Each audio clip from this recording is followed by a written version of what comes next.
प्यारे बच्चों, most welcome है आपका प्यारा सा एजुकेशन प्लेटफॉर्म सफल क्लासेस में। प्यारे बच्चों, 19 नवंबर से जो है प्यारे बच्चों क्लास 10th का आप लोगों का हिंदी का सेंटअप एग्जाम है। प्यारे बच्चों, मैं उसका ओरिजिनल पेपर जो है अभी बताने जा रहा हूँ सब्जेक्टिव का, जो आपके बोर्ड एग्जाम में हूबहू यही देखने को मिलेंगे।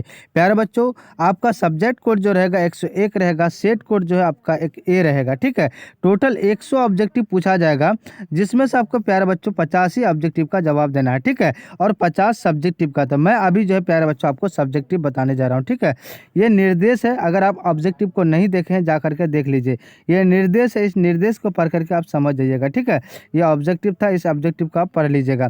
खंड अ में जो है प्यारे बच्चों आपका सब्जेक्टिव था, ऑब्जेक्टिव था, और खंड ब में जो है आपका सब्जेक्टिव है। ठीक है, तो प्यारे बच्चों देखिए, ये आपका गद्यांश है। क्या कह रहा है, निम्नलिखित गद्यांशों में से किसी एक गद्यांश को पढ़कर नीचे दिए गए प्रश्न के उत्तर दे। प्रत्येक प्रश्न 2 अंकों का है। ठीक है, देखिए सबसे पहले गद्यांश पढ़ने का तरीका क्या है, जैसे इस लाइन को लेंगे और पूरे पढ़ लेंगे। करेंगे, मनुष्य को निष्काम भाव से सफलता और यानी असफलता की चिंता किए बिना अपने कर्तव्य का पालन करना, आशा या निराशा के चक्र में फंसे बिना मनुष्य का निरंतर कर्तव्यरत रहना है। किसी भी कर्तव्य की पूर्णता पर सफलता अथवा असफलता प्राप्त होती है। असफल व्यक्ति निराश हो जाता है, किंतु मनुष्यों ने असफलता को भी सफलता की कुंजी कहा है। असफल व्यक्ति अनुभव की संपत्ति अर्जित करता है, जो उसके भावी जीवन का निर्माण करती है। जीवन में अनेक बार ऐसा होता है कि हम जिस उद्देश्य की प्राप्ति के लिए परिश्रम करते हैं वह पूरा नहीं होता है। ऐसे ऐसे अवसर पर सारा परिश्रम बेवर्थ हो गया था। ठीक है, ये सारा आपका गद्यांश है, इसको पूरे लाइन बाय लाइन पढ़ेंगे। जैसे प्यारे बच्चों कह रहा है कि फर्स्ट नंबर देखिए क्वेश्चन है कि देखिए मनुष्य को किस प्रकार का कर्तव्य पालन करना चाहिए। ये गद्यांश 2 नंबर का है। तो देखिए क्या कह रहा है, मनुष्य को क्या है, मनुष्य को यानी निष्काम भाव से सफल और असफल की चिंता किए बिना अपने कर्तव्य का पालन करना चाहिए। इतना लिख दीजिएगा, आपको 2 नंबर मिल जाएगा। ठीक है, अब देखिए प्यारे बच्चों क्वेश्चन देखिए मनुष्य ने सफलता की कुंजी किसे कहा है। तो यहाँ देखिए ये गद्यांश पर, उसके बाद देखिए कह रहा है कि मनुष्य ने देखिए आप कह रहा है क्या प्यारे बच्चों, आशा है या निराशा के चक्र में फंसे हुए मनुष्य को, यहाँ देखिए है ना, मनुष्य को निरंतर मतलब लगातार कर्तव्य रहना है। किसी भी कर्तव्य का पूर्णता पर पर सफलता अथवा असफलता प्राप्त होती है। ठीक है, इतना लिख दीजिएगा, आपको 2 नंबर मिल जाएगा। ठीक है, अब देखिए प्यारे बच्चों कह रहा है असफल व्यक्ति क्या अर्जित करता है। अर्जित मतलब प्राप्त करता है। तो देखिए असफल व्यक्ति जो है प्यारे बच्चों कहाँ से लिखना है आपको, देखिए यहाँ पे लिखना है। देखिए असफल व्यक्ति निराशा हो जाता है, किंतु मतलब लेकिन मनुष्यों ने असफल को भी सफलता की कुंजी कहा गया है। ठीक है, इतना लिख दीजिएगा, आपको 2 नंबर मिल जाएगा। ठीक है, ये प्यारे बच्चे एक एक क्वेश्चन को आप पढ़िएगा, सारा आपको जो है इसी में जो है गद्यांश का आंसर मिल जाएगा। ठीक है, आप इसको ख में पढ़ेंगे पूरे गद्यांश को, थोड़ा सा हम पढ़ लेते हैं, उसके बाद आपको समझ में आ जाएगा।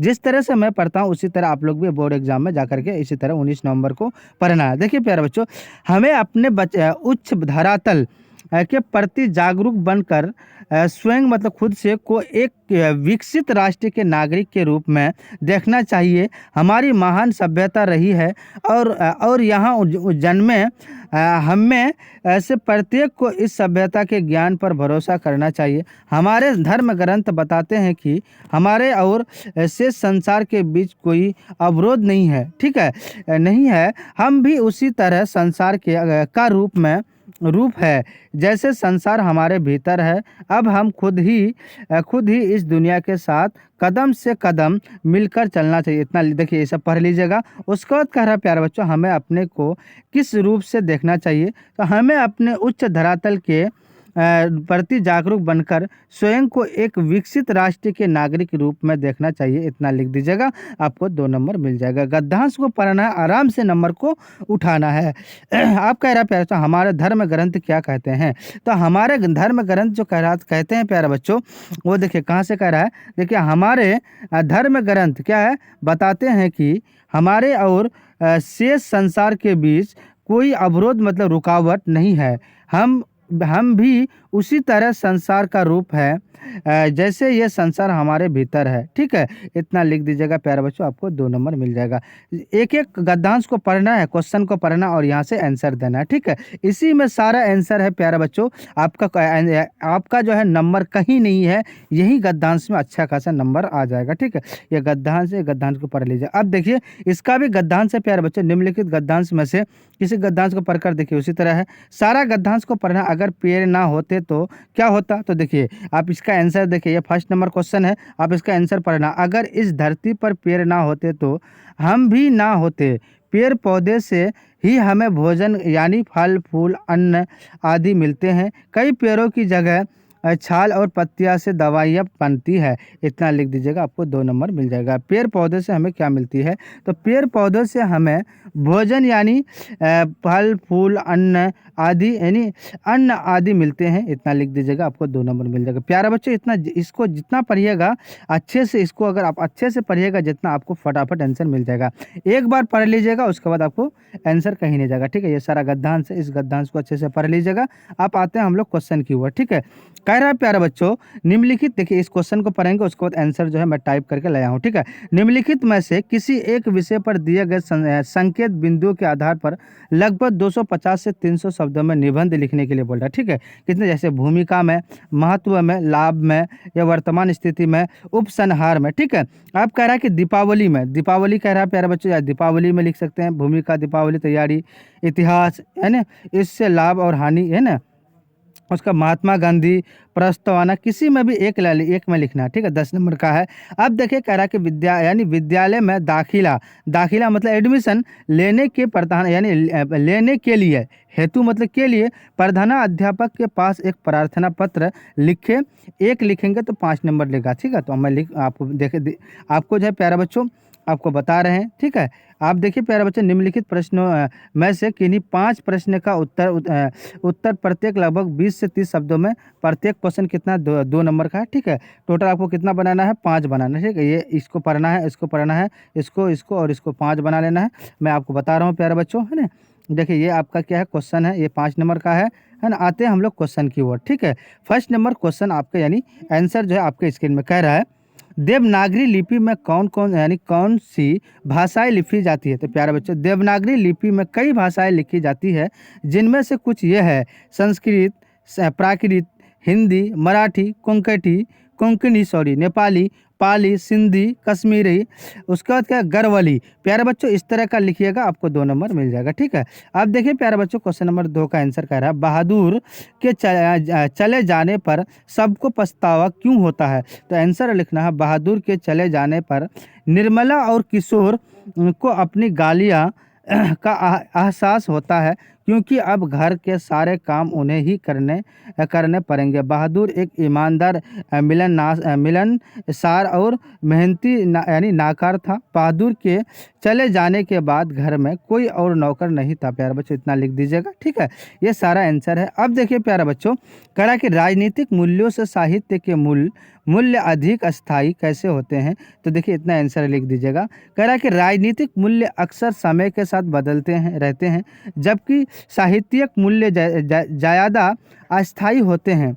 इसकी वजह यह है कि यानी साहित्यिक मूल्य मानव अनुभवों, भावनाओं और विचारों को दर्शाते हैं, जो समय के साथ नहीं बदलते हैं। वही राजनीतिक मूल्य समाज की वर्तमान स्थिति, सरकार की नीतियों और जनसंख्या की ज़रूरतों पर निर्भर करता है। इतना लिख दीजिएगा। ठीक है, अब देखिए प्यारे बच्चों, कह रहा कि अपने विवाह के बारे में बिरजू महाराज क्या बताते हैं। बिरजू महाराज जी की शादी 18 साल की उम्र में हुई थी।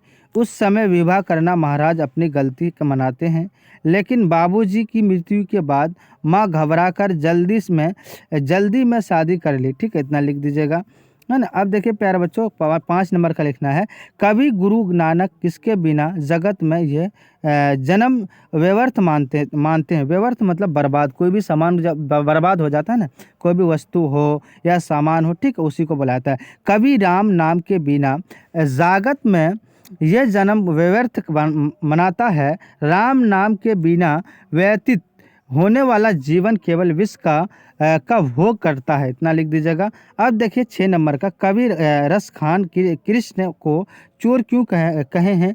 तो ये आंसर लिखना, उन्होंने गोपियों ने के चित्त का हरण कर लिया है, इसलिए क्या कृष्ण को चोर कहा गया है। इतना लिख दीजिएगा प्यारे बच्चों।